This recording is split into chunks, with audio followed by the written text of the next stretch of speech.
Hello again, we've just had a delivery come in from DHL, which is quite handy. We've got the new,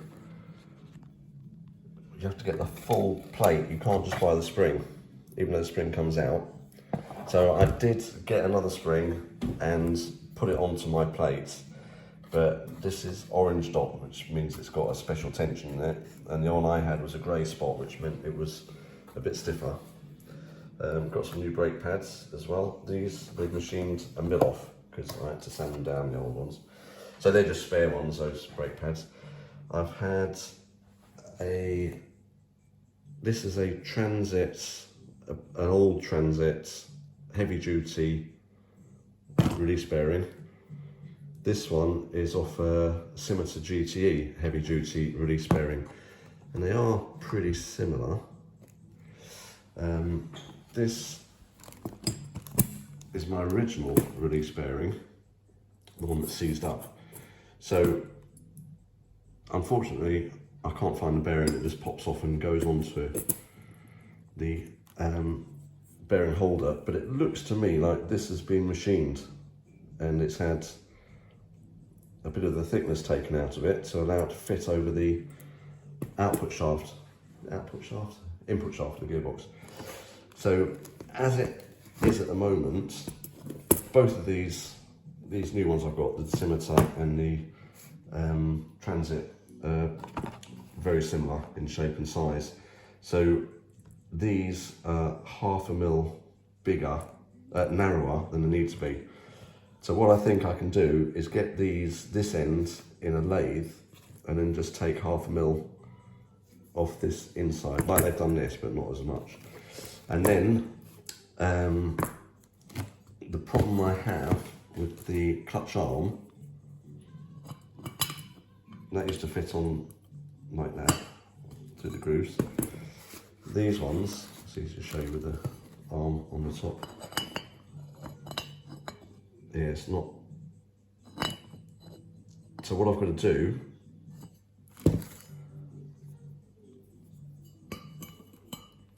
won't quite, it's almost there width-wise. So I just need to take a little bit off the edges, and then as long as I've got somewhere for these pins to locate, I can always cut these pins down as long as they locate in there. What originally they did was the pins went on and there was a circlip that went round to stop it coming off the pins, which it might still work. Even if I put lock wire around there or something just to stop it falling off. So I've got there will be a bearing somewhere. I presume there's probably a bearing out there that can just replace this, but the comparison size, these are going to be a lot more heavy duty. The other difference there is the pressure plate where the old bearing fitted. It's probably easier to show it the other way up. Use that the way.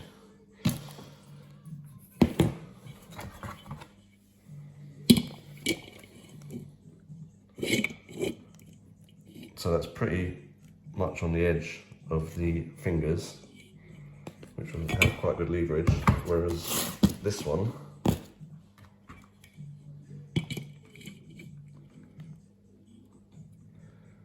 yeah, it's slightly further in, it's a slightly bigger bearing. So it might make the pedal a bit stiffer, but I can adjust that with a different master cylinder. It might work fine. I think it's just machine the middle bit out, get it to fit onto the input shaft of the gearbox, and then cut the sides off so it fits onto the arm, put it all back together again and see how it works. I think that's the only way I can do it. It's not, there doesn't seem to be a part that just fits. It seems to be, there must be somewhere because a lot of people run this sort of type of setup. So yeah, but that's obviously been modified throughout time. Right, what I've done is I've just filed a bit off the edges to make it slightly narrower. So this is a unmodified clutch arm, it's got nothing welded on it. and it now fits in there, and it rocks like it should do. So what I'm thinking of doing now is grinding these flat, but just leaving a tiny bit sticking out that will locate either side into these bits. So I might, as long as it holds it in place, because at the moment it's not, they're way too big. So I need to get it like that, but just with the little bits, pins sticking out to locate. As long as this bit is resting on there, where it's going to be putting the force. So I think we can get that to work. So now, all I need to do is take 1mm out the inside on the lathe. So I'm going to give my mate a call who's got a lathe and see if I can borrow it and get that done. Hopefully that'll work. Right, it was 1/2 mil. The diameter had to be bigger in that, so rather than go and borrow my mate's lathe, I just went round with the die grinder, I think it's called, and then rolled up some sandpaper and pushed it through and cleaned it up, and then sprayed it with some cleaning stuff. Cleaned it all out. I've taped all the bearing up, so hopefully I won't get anything in it. That actually fits and works now, so I've just got to work on the arm.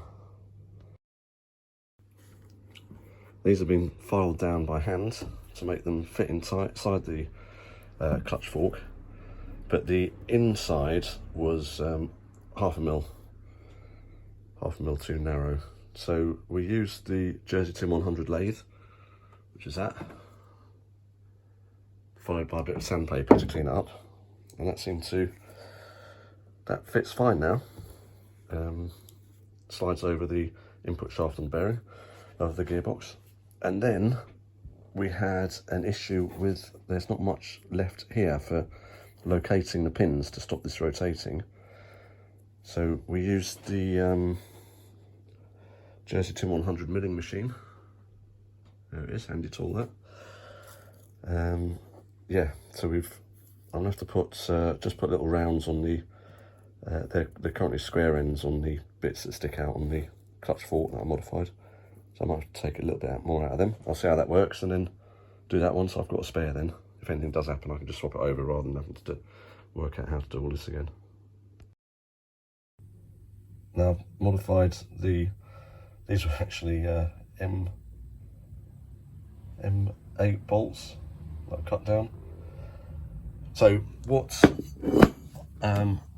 with the recess and these ends being rounded, when it fits on, that's brilliant. That's just how I wanted it. Got lots of articulation. All the pressure is going to be on these wider bits. I've done the other one the same. Just used the die grinder or the CNC milling machine, as Jersey Tim 100 calls it. Right, now I just need to get some. Originally, there's a groove around the bearing, which I presume had a circlip in, which would stop it from popping off. Now, I don't think there's any way it would pop off in the bell housing, but if it did, it could be a real nightmare getting it back on again. So I'm going to do some tie wire or something to go around here, just so it's still got the articulation, but it's it can't fall off. That'll be my next job. Right, I've got tie wire just going around the circlip groove, so it's fully articulated, and yeah, it shouldn't have any strain on the wire at all. It's just literally to stop it from popping off. And I think all I need to worry about now is the height, because it's going to be slightly higher than the old bearing was. But I seem to remember I had to compensate for that on the clutch push arm from the hydraulic slave cylinder, so which is adjustable now because I put threads and an end on it. So all I need to do is put it all back together again and push the clutch shaft in and see if it's still got some play in it whilst it's all bolted together, and then we should be good to go. That's the difference in overall height. That's where it matters from, the point it's going to hit the bolt that pushes that out. So I don't think that should be an issue. If it is, I can always take a little bit off the arm and push it out. So time to bolt it all up, and hopefully it's all going to work.